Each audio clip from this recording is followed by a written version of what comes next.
World war के themes हैं, इसके अंदर कुछ इश्यूज है ना जो कनेक्ट करते हैं, और इसमें स्पेसिफिकली हम क्या बात करते हैं, जैसे Cuban missile crisis, cold war का टाइम था, ठीक है। तो ये यूएस और रशिया, और ये सारे थीम्स पे क्यों फोकस करें, इस चीज को समझना। जैसे हमने कि जो रशिया के अंदर रेवोल्यूशन, रशियन रेवोल्यूशन हुआ, उस पर हमने फोकस किया, क्यों कर रहे हैं। जो वॉर हो रही है ना यूक्रेन वर्सेस रशिया, कहाँ से ओरिजिनेट कर रही है, वो यूएसएसआर था, है ना पहले, फिर वो टूटा है, उससे रिलेटेड जो चीजें वो भी इंपॉर्टेंट हो जाती है। और जैसे कोल्ड वॉर, ये अभी भी ना इसकी चीजें दिखती है हमको ना, रेपरकशंस दिख रही है अभी भी। क्या हो रहा है यूक्रेन में, क्या हो रहा है, कहीं ना कहीं रशिया वर्सेस वेस्ट हो रहा है, रशिया वर्सेस नाटो चला हुआ है, ठीक है। तो ये सब क्या है कि अभी प्रॉक्सी वॉर कहते हैं हम इसको, दूसरे की टेरिटरी में पंगे कर रहे हैं, डायरेक्टली नहीं लड़ रहे ना। तो यहाँ पर भी इस टाइम पर क्यूबा में भी कुछ कुछ ऐसा ही हुआ था, अगर हम समझने की कोशिश करें कि। और न्यूक्लियर ना थ्रेट बिल्कुल इस टाइम पर एमिनेंट होगी, जैसे बीच में अभी हुआ था कि न्यूक्लियर फिर से हो सकती है वॉर। तो यहाँ जैसे क्यूबन मिसाइल क्राइसिस है, कैसे हुआ, तो क्यूबा था हमारा, है ना, कोल्ड वॉर के टाइम पर फिदेल कास्ट्रो थे ना, इन्होंने, क्यूबा है यूएसए के नजदीक है, ठीक है। तो यहाँ पर इन्होंने क्या किया, जो उस टाइम पर पहले एक बटिस्टा थे ना, बटिस्टा डिक्टेटर थे क्यूबा के अंदर, है ना। तो और यस, यूएस उनको सपोर्ट करता था 1959। क्यों, देखो यूएस को क्यूबा का हेल्प चाहिए थी, वहां पर अपना डिक्टेटर बिठा दिया और वो उनको हेल्प कर रहा है।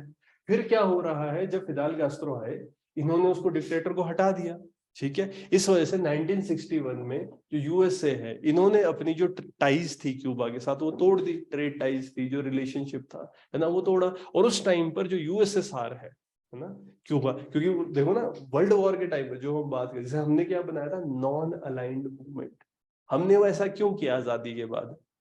हम ये कह रहे थे ना हमने यूएसएसआर की तरफ होना है, ना हमने यूएसए की तरफ होना है, हमने अपनी डेवलपमेंट करनी है। तो यहाँ पर इन्होंने क्या, ये कहीं ना कहीं पावर ब्लॉक वाले उसमें पॉलिटिक्स में आ गए थे, क्योंकि इनकी लोकेशन ज्यादा स्ट्रैटेजिक थी, यूएस के सबसे नजदीक है ये, ठीक है। तो उस टाइम पर क्या हुआ, तो यूएसएसआर है, क्यूबा, इनके रिलेशनशिप इंप्रूव हुए।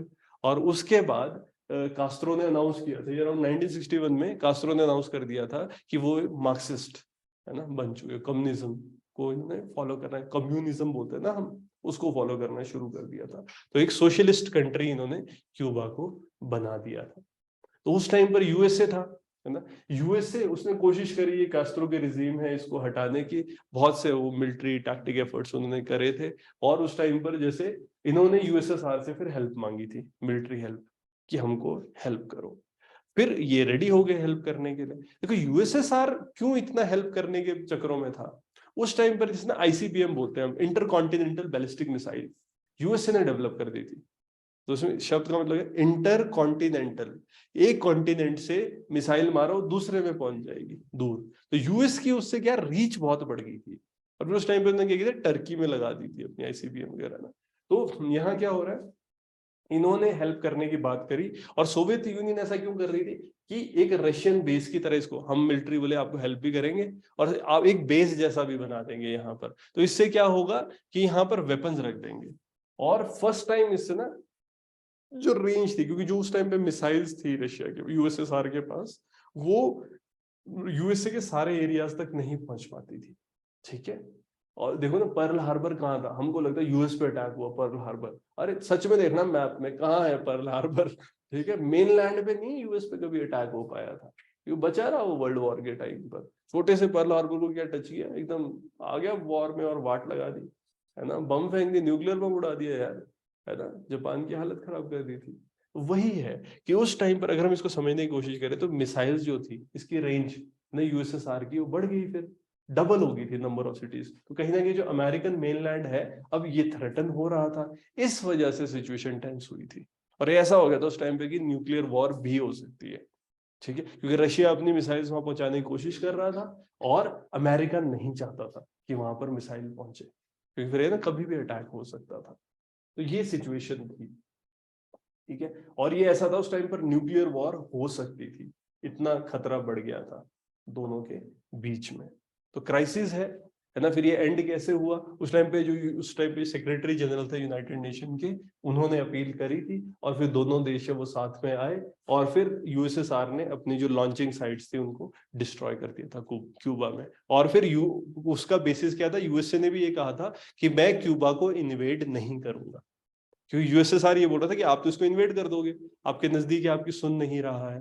तो अगर हम समझेंगे रीजंस क्या थे क्यूबन मिसाइल क्राइसिस के, तो क्यूबा यानी इसको थ्रेट थी मिलिट्री इन्वेजन की यूएसए से, तो इन्होंने यूएसएसआर की हेल्प मांगी थी क्यूबा में कि आप आओ और हमको हेल्प करो, ठीक है। और कहीं ना कहीं यूएसएसआर ये क्यों हेल्प कर रहा था, क्योंकि जो इंटरकॉन्टिनेंटल बैलिस्टिक मिसाइल है ना, इस रेस में ये पीछे था, यूएस इनसे बहुत आगे था। तो ये एक अपॉर्चुनिटी ले रहा था कि जो ऑलरेडी एग्जिस्टिंग मिसाइल है उससे हम यूएस में अपने अटैक की जो क्षमता है वो बढ़ा दे।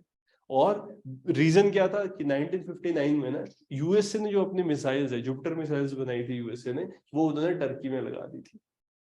इस वजह से थ्रेटन हो गया था यूएसएसआर, मतलब कि सिक्योरिटी जो यूएसएसआर की बहुत जगह पर मिसाइल लगाई जा सकती है, इसलिए उनको लगा था कि क्यूबा से ही जगह है जहां से वो अटैक कर सकते हैं। तो काउंटर स्ट्राइक कभी भी यूएस से अटैक करेगा तो डिटरेंस की तरह ये काउंटर स्ट्राइक कर सकते हैं क्यूबा से, इसलिए हुआ था। तो सोवियत तो अनईजी थे क्योंकि न्यूक्लियर वेपन टारगेटिंग उनके ऊपर ज्यादा थी वेस्टर्न यूरोप से, टर्की से, इसीलिए इन्होंने क्यूबा में डिप्लॉय करने की सोची थी। तो ये रीजंस है क्यों ये हुआ इशू। और इसके बाद सबको समझ आ गया, एक तो ये एक जो अंडरस्टैंडिंग थी ना, जो समझ आया वर्ल्ड को कि न्यूक्लियर वॉर कभी भी हो सकती है ना। तो कुछ दिन के लिए ही था बट कहीं ना कहीं इंपॉर्टेंट क्यों है कि वर्ल्ड को ये समझ आया था कि न्यूक्लियर वॉर जल्दी हो सकती है, कभी भी हो सकती है, मिसअंडरस्टैंडिंग से भी हो सकती है। इसीलिए तब से क्या शुरू किया, एक हॉटलाइन शुरू की गई थी, जैसे यूएसए और यूएसएसआर है डायरेक्टली ना, आपस में अगर कंसल्टेशन करना हो कभी भी फोन पे डायरेक्टली कंसल्ट कर सकते हैं, ठीक है। मान लो अगर ऐसा नहीं हो गया, अभी भी ये होता है ना, अगर मिसाइल छूट गई गलती से, एक बार हुआ था हमारे से भी, तो अभी है ना एक ब्रह्मोस है ना, इंडिया की गलती से पाकिस्तान के ऊपर से चली गई थी, तो एक बहुत मेजर फ्लॉ था वो तो मतलब पाकिस्तान ने उसको बड़ा इंटेलिजेंटली और बड़े अच्छे से हैंडल किया है, नहीं तो वॉर हो सकती थी इसके ऊपर, ये बड़ा इशू है ये, ठीक है ना। तो वहां पर तो और गलती हमारी थी इस चीज में, लो ये चीज माननी चाहिए। 1963 में जो यूएसए यूएसएसआर है, इन्होंने फिर nuclear test ban treaty sign करी थी कि न्यूक्लियर टेस्ट है ये सिर्फ अंडरग्राउंड होंगे, बाहर नहीं करेंगे, ताकि जैसे पॉल्यूशन वगैरह है एटमॉस्फेयर का ना, इसको रोका जा सके। फिर क्यूबा यूएसएसआर रिलेशनशिप है, इसके बाद काफी टाइम तक, क्योंकि उनको ऐसा लगा कि हमको यूएसएसआर ने बिट्रे किया है, ये शुरू में पहले बात कर रहे थे फिर बाद में उन्होंने हेल्प नहीं करी, तो कहीं ना कहीं बहुत टाइम तक इनके रिलेशनशिप भी नहीं स्ट्रांग हुए थे। फिर आपने भी देखा होगा जब ओबामा एडमिनिस्ट्रेशन आया था, बहुत टाइम बाद Obama was the president to go, फिर वो क्यूबा गए थे अभी, ठीक है, रिलेशनशिप को थोड़ा सा इम्प्रूव करने के लिए। तो कहीं ना कहीं अगर हम देखें क्यूबन मिसाइल क्राइसिस इसलिए कोल्ड वॉर एरा के टाइम पर बहुत इंपॉर्टेंट है, जिससे हमको ये रियलाइज हुआ था कि जो वेपन रेस है दोनों कंट्रीज की, जो इन्होंने वेपन्स बना दिए हुए हैं है ना, ये बहुत ज्यादा डेंजरस है और कभी भी इशू हुआ तो न्यूक्लियर अटैक, न्यूक्लियर वॉर हो सकती है, ठीक है। इसलिए बहुत ज्यादा मतलब इसलिए इंपॉर्टेंट रहता है।